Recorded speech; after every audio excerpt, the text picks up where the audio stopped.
আরজিকর কাণ্ড নিয়ে তোলপাড় পড়ে গেছে গোটা রাজ্যে, আর তার মধ্যেই বেআইনি জমায়েতে নিষেধাজ্ঞা জারি করল পুলিশ। আরজিকর মেডিকেল কলেজ হাসপাতাল চত্বর সংলগ্ন এলাকায় মিটিং মিছিল ধর্নায় নিষেধাজ্ঞা। আরজিকর সংলগ্ন এলাকায় 5 জনের বেশি জমায়েত নয়। বেলগাছিয়া রোড, জেকে মিত্র রোড ক্রসিং, শ্যামবাজার পাঁচমাথার মোড়, আরজিকর মেডিকেল সংলগ্ন এলাকায় মিটিং মিছিল নিষিদ্ধ করে দিল কলকাতা পুলিশ। আর এই মুহূর্তে আরজিকর মেডিকেল কলেজ হাসপাতালের আশপাশের ছবিটা আপনাদের দেখাবো। সরাসরি চলে যাব আমাদের প্রতিনিধি ঝিলম করঞ্জয়ের কাছে। ঝিলম, আমরা জানি জুনিয়র চিকিৎসকরা তারা একাধিক কর্মসূচির ডাক দিয়েছেন, আন্দোলন মঞ্চ তৈরি করেছেন, যেখানে তারা লাগাতার আন্দোলন চালিয়ে যাচ্ছেন। তার মধ্যে পুলিশের তরফ থেকে এই নিষেধাজ্ঞা জারি করা হয়েছে, মিটিং মিছিল ধর্নার ক্ষেত্রে এই নিষেধাজ্ঞা। কি ছবি তুমি দেখতে পাচ্ছ? একদমই আরজিকর মেডিকেল কলেজ হাসপাতালের যে বন্ধ হওয়া জেনারেল এমার্জেন্সি তার সামনে রয়েছে। যেই জেনারেল এমার্জেন্সিতে 15 আগস্টের রাতে ভাঙচুরের জন্য বন্ধ করা হয়, সেই জেনারেল এমার্জেন্সির সামনে রয়েছে। আমরা দেখতে পাচ্ছ সেই দৃশ্যটা। ব্লাড ব্যাংকের অ্যাক্টিভিটি যাতে সচল রাখা যায় তার জন্য টিম প্রস্তুতি নিচ্ছে।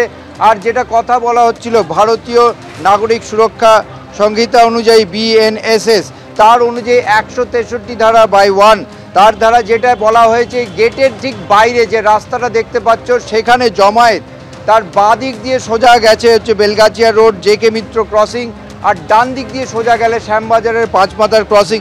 এই পুরো চত্বরটা এইখানে 4টে পয়েন্টে জমায়েত, মিটিং মিছিল সব কিছু আগামী 7 দিনের জন্য বন্ধ রাখা হয়েছে।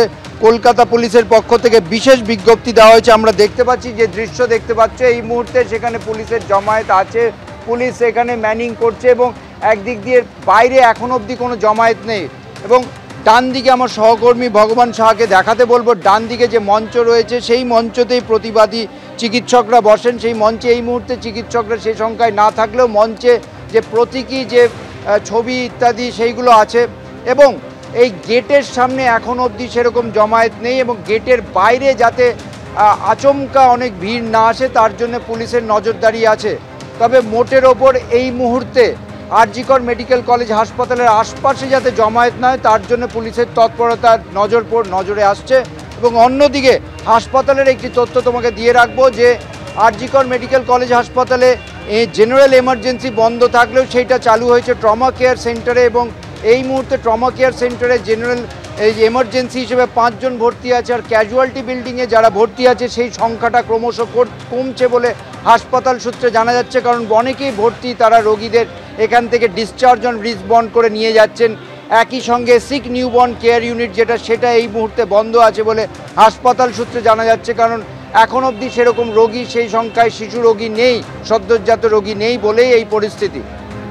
ঝিলম, তুমি আমাদের সঙ্গে থাকো। এই মুহূর্তে আমরা টেলিফোনে যোগাযোগ করে নিয়েছি বিজেপি নেতা সজল ঘোষের সঙ্গে। সজল বাবু, স্বাধীনতার মধ্যরাতে আমরা দেখেছিলাম আরজিকর মেডিকেল কলেজে এমার্জেন্সি ভবনে যে তাণ্ডব চলেছিল, যে ভাঙচুরের ঘটনা ঘটেছিল এবং তা মোকাবিলায় পুলিশের ব্যর্থতা নিয়ে প্রশ্ন উঠতে শুরু করে। তার বেশ কয়েকদিন পর পুলিশের তরফ থেকে নিষেধাজ্ঞা জারি করা হচ্ছে যে আরজিকর কলেজ সংলগ্ন এলাকায় যে কোনো মিটিং মিছিল জমায়েতে নিষেধাজ্ঞা জারি করা হলো 7 দিনের জন্য। আইন শৃঙ্খলা বজায় রাখার জন্যই এই নিষেধাজ্ঞা। কি বলবেন? আমি প্রথমে বলি, আমি একটু ডিফার করব আপনার সাথে, যেটা পুলিশের তরফ থেকে করা হয়নি, মুখ্যমন্ত্রী এটা পুলিশকে দিয়ে করিয়েছেন। একটা চরম ফ্যাসিস্ট, একটা চরম একনায়কতান্ত্রিক একটা সরকার যখন ক্ষমতায় আসে তখনই এই ধরনের ঘটনা ঘটে। কিন্তু আপনাকে বুঝতে হবে সরকার কখন এই ধরনের সিদ্ধান্ত নেয়, যখন সরকার ভয় পেয়ে যায়। আপনি শুধু ওই আরজিকরের 2 কিলোমিটারের মধ্যে 1 কিলোমিটারের ভেতরে আন্দোলন হচ্ছে তা তো নয়। আন্দোলিত হয়েছে মানুষের হৃদয়, মানুষের মন। যে মানুষগুলো সেদিনকে মিছিলে হেঁটেছে তারা চিরকাল বাড়ির সামনে মিছিল গেলে জানলা বন্ধ করে দিত। মুখ্যমন্ত্রী এটাকে কোত্থেকে আটকাবেন? খেলা হবে যে দলটা করতো সেটা এত ভয় পেয়ে গেছে খেলা বন্ধ করে দিল। এটা আরো নেগেটিভ হচ্ছে। কুণাল ঘোষ এমনি বলছে না ভাইপো বাঁচাও, বুঝেছে দিদি সব ঘেটে ফেলছে। এতে করে মানুষের প্রতিক্রিয়া আরো গভর্নমেন্ট বিরোধী হচ্ছে। ওরা ভাবছে আন্দোলন ঠেকিয়ে নিলাম, কিন্তু মানুষের মনকে ঠেকাতে পারলো না। মানুষের মন আরো বিরুদ্ধাচরণ করছে মুখ্যমন্ত্রীর। মুখ্যমন্ত্রী পাগল হয়ে গেছে। পরশুদিন দাঁড়িয়ে, শুক্রবার দিন দাঁড়িয়ে বলছে রবিবারের মধ্যে ফাঁসি চাই, রবিবারের মধ্যে ফাঁসি চাই। যত কথা বলছে তত লোক থুতু দেবে গায়ে। খারাপ ভাবে, রাজনৈতিক ভাবে বললাম কথাটা। এই যে মানসিকতা এসে গেছে শাসক, যখন শাসক বুঝতে পেরেছে দ্য ডেজ আর নাম্বার। গত কয়েকদিন আগেও এই লালবাজার থেকে প্রায় 1-1.5 মাসের জন্য সারা কলকাতা শহরের অধিকাংশ অঞ্চল জুড়ে 144 ধারা করা হয়েছিল কোন একটি বিষয়কে কেন্দ্র করে। মনে করে দেখুন, মাস কয়েক আগে সারা কলকাতা শহরে ওরা 144 ধারা বলে একটা জারি করেছিল। তারপর কোথায় গেল সে ধারা, কোথায় গেল কি, সবই তো হারিয়ে গেল। এসব করে কিচ্ছু হবে না। আপনি বলুন তো, সেদিন রাতের মতন মাস যদি আবার জমায়েত হয়, শ্যামবাজারের বদলে মানিকতলায় গিয়ে হাঁটতে হাঁটতে যেতে থাকে, মুখ্যমন্ত্রী আর পুলিশ কি করতে পারে? মানুষ রাস্তায় নামলে কেউ কিচ্ছু করতে পারবে না। দিদির বোন হাসিনা, হ্যাঁ, তার জ্বলন্ত উদাহরণ।